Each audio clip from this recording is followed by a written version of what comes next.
Rəsul Rızanın müharibə mövzusunda qələmə aldığı Vəfa piyesi uzun müddət sonra yenidən səhnələşdirilib. Bu dəfə yeniliklərlə. Bakı Bələdiyyə Teatrının təqdimatında Mərahim Fərzəlibəyovun özünəməxsus quruluşu ilə səhnəyə qoyulan əsər illər sonra da böyük maraqla qarşılanıb. Premyeradan reportajımız var. Biz sizin ardınızca gələcəyik. İllər sonra eyni məkan, eyni məhəbbət, lakin fərqli zamanda yeni simalarla. 82 illik bir ayrılıqdan sonra Vəfa yenidən Azərbaycan səhnəsindədir. Bu dəfə yeni bir nəfəs, yeni bir ruhda, Ülviyə Rızanın simasında. Bizim tamaşamızın əsas qayəsi sədaqətdir, məhəbbətdir, vəfalılıqdır, qəhrəmanlıqdır və mərdlikdir. İndiyə qədər bu tamaşa əsər cəmi bir dəfə qurulub. Artıq ikinci quruluşdur bu. Aktyorların boyunda böyük bir məsuliyyət düşür. Çünki bundan qabaqki nümunə bizə tanış deyil, görməmişik ki, bu rolları necə ifa ediblər.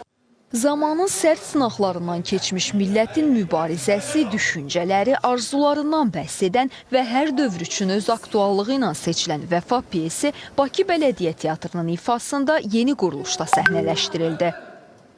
Rəsul Rızanın Vəfa piyesi ilk dəfə 1942-ci ildə Akademik Dram Teatrında səhnəyə qoyulmuşdu və təsəvvür eləyin ki, həmin illərdə, müharibə gedən illərdə 300 dəfədən çox o tamaşa göstərilmişdi. Mən istədim, məhz Vəfa piyesini yeni quruluşda tamaşaçılara göstərim.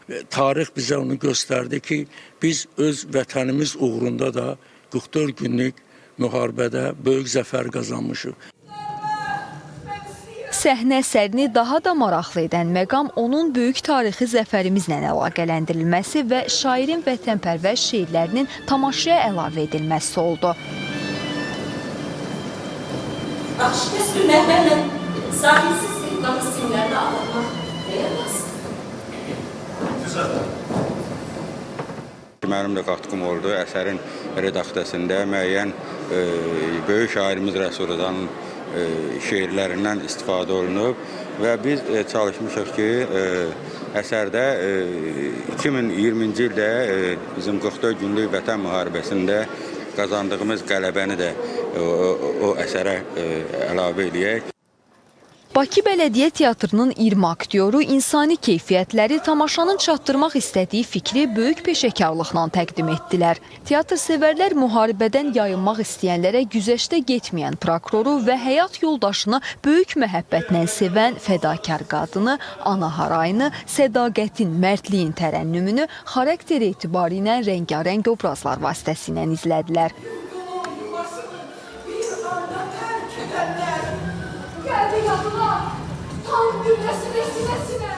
Hər qadın bir fəryadı, bir ana fəryadın, bir qadın harayını göstərir. Mən burada gənc anaların içində ən gənc obrazam.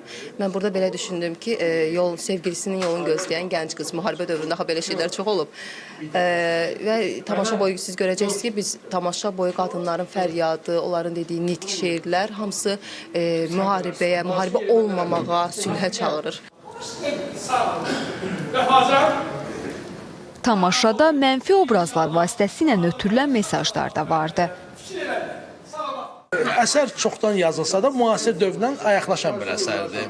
Mənim yaratdığım obraz orada Minnətov elə o dövrdə də olub, indiki dövrdə də var ki, elə ortada yeyib qıraqda gəzənlərdən biri olub, rüşvətlə iş görənlərdən olub. Bax, belə bir obrazdır mənim yaratdığım obraz. Amma yenə də biz ona biraz komik tərəfdən yanaşmışıq. Mərahim Fərzəlibəyovun demək təklifi idi. Mənim roluma gəldikdə isə belə Mirza Pamoşnik obrazıdır, prokuror köməkçisidir.